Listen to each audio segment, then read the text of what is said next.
My name is George Kornfeld. I'm a low vision optometrist and a member of the International Academy of Low Vision Specialists. I'd like to introduce you to one of my patients. This is really a home visit because you're going to see my wife Debbie and how she functions, what happened to her eyes, and how she manages to deal with it. Good morning. My name is Deborah Kornfeld. George introduced me. I happen to be his wife, and I suffer from a condition, a visual condition called anterior ischemic optic neuropathy. This happened first to me 20 years ago in my right eye, and then 4 years ago on November 21st, it happened on my left eye. When it happened on my right eye, I was able to use my left eye. I really did not make a difference functionally in my life.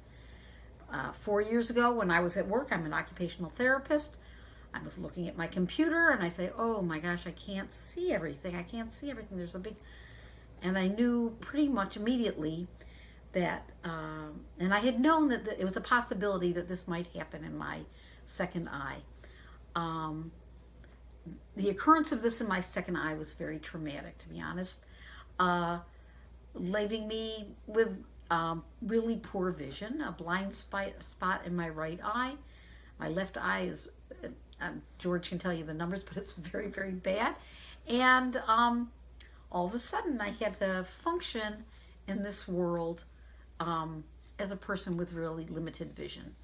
I can't, so if I describe my vision to you, I use my right eye now, which wasn't as impacted by this disease as much as my left eye was. It's sort of like my lens has splotches of Vaseline on it. They're just little blind spots. And so when I'm looking at somebody's face, I might only see part of their face. So that is actually one of my problems in my life, is that sometimes I don't recognize the people who are good friends of mine because I don't see their whole face, or they change their hair or something like that. So when this happened, I was working as an occupational therapist in a public school system. I went and I saw my ophthalmologist. I went and I saw a neuro-ophthalmologist, and I was ready to go back to work, even though I would need to make adaptations. The school district that I worked with made it difficult for me. In the end, I did go back to work, but I was sort of home for about 4 months. I had a lot of time to solve all sorts of problems. As an occupational therapist, I'm a problem solver. But the first thing that happened, and I was really lucky, and the most important thing that George gave me were what I call my big fat glasses. And they are, I don't know, you can tell them how much, what's the strength? Plus 10 prismatic half eyes. Right. These allowed me to read. And that was, my biggest fear initially. That and providing good lighting around the house where I would be reading or writing or doing different things was really, really important. That was the most important thing that I got that helped me to function better as a person with low vision. I had to think about all the things that I enjoyed doing. Reading. I loved working. Writing, hiking, boating, driving. Well, certain things were out. Driving was out. I contacted the Commission for the Blind and the Association for the Blind and Visually Handicapped, and I got some guidance from them also. So first I had the great glasses, then I had good lighting, then I had to figure out how to do other things in my life. One problem, and I don't know why this is a problem for, why they haven't solved it, is shampoo and conditioner. A very simple way to deal with the conditioner and the shampoo, put a rubber band around the conditioner. It's really hard to find what is a conditioner, what's the shampoo. So that was one thing I did, and somebody from the Commission for the Blind told me about that. Another thing I did was put big letters on my spices so I could find them for cooking. George also would bring home, initially when this happened to me 4 years ago, George would bring home gadgets, all sorts of gimmicks and gadgets. Oh my gosh. Frequently to see whether I could use them, whether they would be useful for me. So, the one thing I did get is I always carry everything in a backpack. I don't use a purse anymore. I like to have my two hands ready in case I fall or need to grasp something. And so I found this backpack. I got some training on safety. It's a really important issue because, you know, I walk a lot. So now I don't drive. How do I get around? Fortunately, I live sort of near the city, so I'm able to get around. So from the Commission of the Blind, I did get what's called a blind identification card, cane.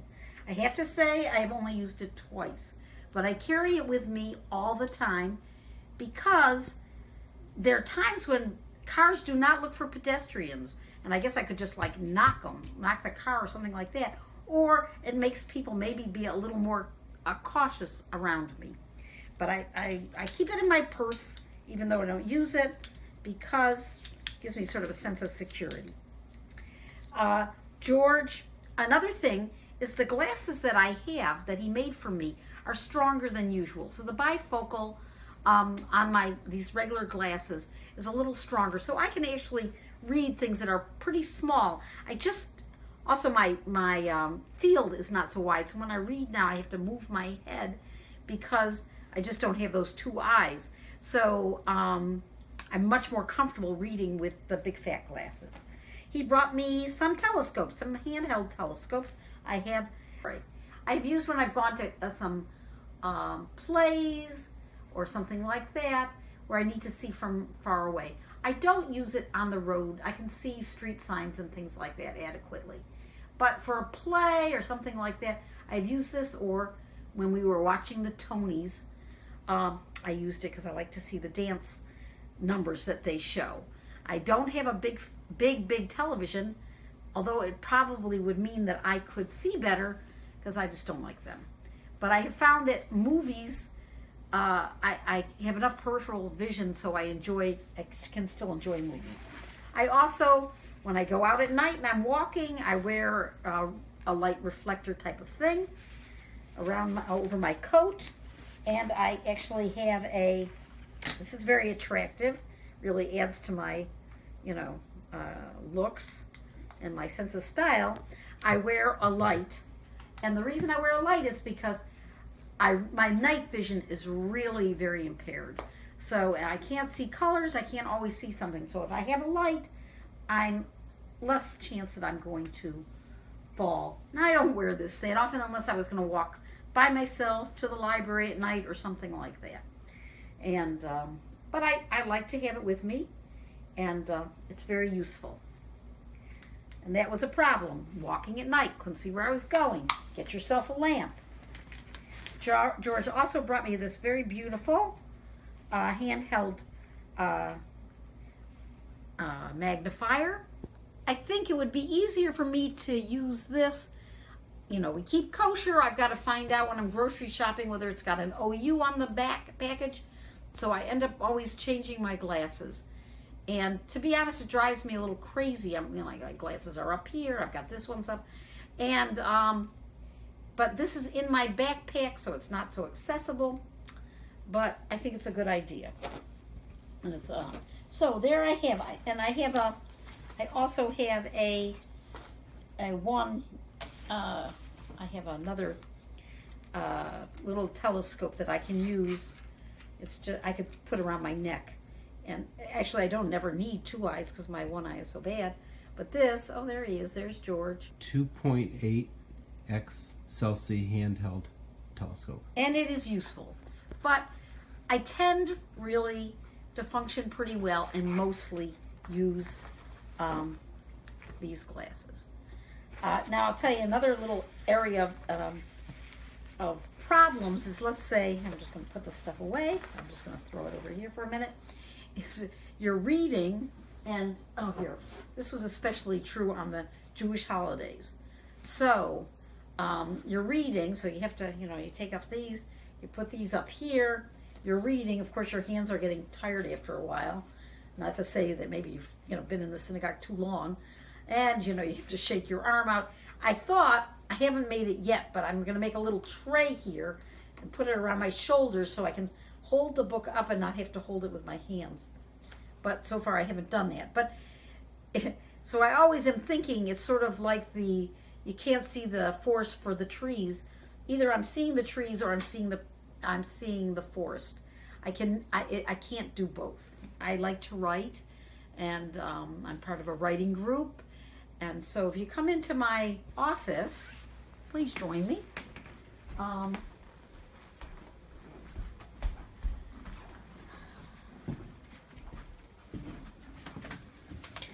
This was a problem that we had to solve. I didn't know how I was going to be able to use the computer. So I want to look at my Gmail. What I did is, this is a computer that has a keyboard on it. I flipped it back like this. We put it on this little rack here. I bought an additional keyboard down here, a wireless keyboard. I put these bright yellow letters on it that you got from the Commission for the Blind. And now I can, let's say, if I'm writing something, I frequently use these glasses. Let's see. Oh, here we got this is, okay. Hi, our next meeting is Monday, November 19th. Okay, my sister just sent me an email from my writing group. This has been wonderful. Because generally speaking, the screen is too far away from my eyes, so it was really, really hard, where I have to lean over and then I can't use the keyboard. So this was a good solution. I came up with this idea with a friend of mine who's an OT and actually does assistive tech, and myself. Now, right when I lost my vision, this was the one sort of splurge thing that I did, is we did buy this this closed circuit television, which is really wonderful. And this is good for is, let's say I'm writing, I'll see whether I can find something here. I'm writing something, and I want to refer either to a text or to something that I've previously written, so I will put it up here. So I want to incorporate what I've been learning with my sister Jane into a text that I'm going to write for myself. So instead of having to, what I usually use is my regular glasses, because I can pretty much touch type, or, of course with these computers you can increase your font size and things like that. And actually with this, I can just go like that. I can just, this is, so I use this pretty often. Now, somebody who wouldn't write or doesn't have, or some people use this for reading, I usually lie down on the couch and I hold my book up like that. That's the most comfortable way for me. I have an art lamp. That's really important for me too. It's a floor model art light. Yes, without it, I wouldn't be able to see the keyboard as well. I really love light. And that's one thing I notice when I go into people's houses. If their houses are dark, I can't really stand it. With these glasses, I don't think we need to show them, but we could. I can thread the needle on a sewing machine. I can do almost as well as I did before I had my incident with my eyes. So Debbie has her lighting right next to the sewing machine. She's getting the thread ready to There it goes, right through, ladies and gentlemen. And woo! I'm sort of like an amateur quilter, and I've made lots of pretty things, for my grandchildren. I would say I like to draw. I'm not as exact as I used to be. In fact, with these accommodations that with the help of George, gadgets, the glasses, the modifying my workstation, being very careful. Another problem I had is I was always bumping into things in my shin because I don't have that field of vision. Becoming aware, solving problems, using help from the Association for the Blind and the ABVI, Having George as a husband was really very important for me. I guess in my bad luck, I had some good luck. But I've been able to live a pretty full life. Now, I'm lucky because I'm mobile, I'm energetic, I'm not afraid of taking public transportation. I'll go anywhere, I'll do anything. I teach cooking, I write, I walk, I protest, I do everything I need to do. So with the help of these devices, I live a full life. And I thank all you doctors who are involved in providing this. I think it is fantastic. Thank you very much.